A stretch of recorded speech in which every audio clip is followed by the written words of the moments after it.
Interstate 84 is not littered with trees and boulders on this stretch, at least not yet. It looked like this all the way from Troutdale to Cascade Locks. We've not driven the stretch from Cascade Locks east to Hood River. When we stopped alongside the road, we could see how hot the fire burned here. There's nothing left to hold the soil or the rocks that could roll down onto the road. In looking at the landscape, if we're in a section of rock scalers will come and knock off what's going to fall anyway.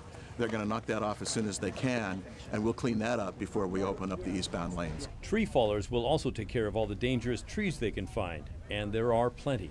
Some of the dangers here along I-84 are obvious, these fir trees that are sticking out over the roadway, but then also look up the hill a ways, and it's not as obvious, but probably just as dangerous. A stump that is standing up, but mostly not there. Strong wind may knock that down and bring it down onto your car. ODOT said they're waiting for approval from the Forest Service and fire bosses to move into the area and start their work, that the fire is still too dangerous and unpredictable right now. There will be some damage. Along the way, we had a chance to talk with Jim Trammell, the fire defense chief for Hood River County. This one, I kind of class it as our 100-year fire. He was the first fire boss on the Eagle Creek blaze and said the ground was too steep, the fire too dangerous to attack directly. Some of the trees are burning with explosive power. But basically, Mother Nature tries to protect itself in times of when there's no rain.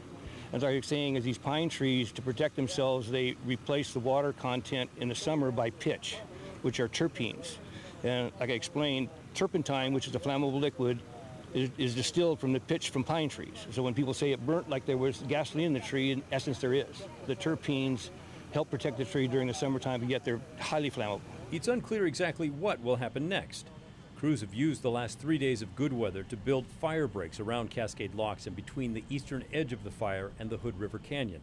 But heavy smoke grounded aircraft for most of those days, which slowed the effort to stop the flames.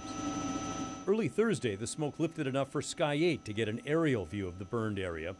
The one part that stood out to us, the Angel's Rest Trail.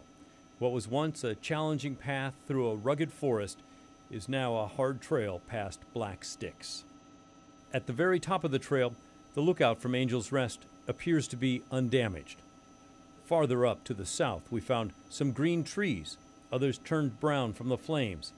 And even though it appears the immediate danger has passed, crews were at the lodge at Multnomah Falls just to make sure it's still protected. Parts of the Columbia River Gorge have burned, but it's true, below the smoke there are still lots and lots of green trees. In the Columbia Gorge, Pat Dooris, KGW News.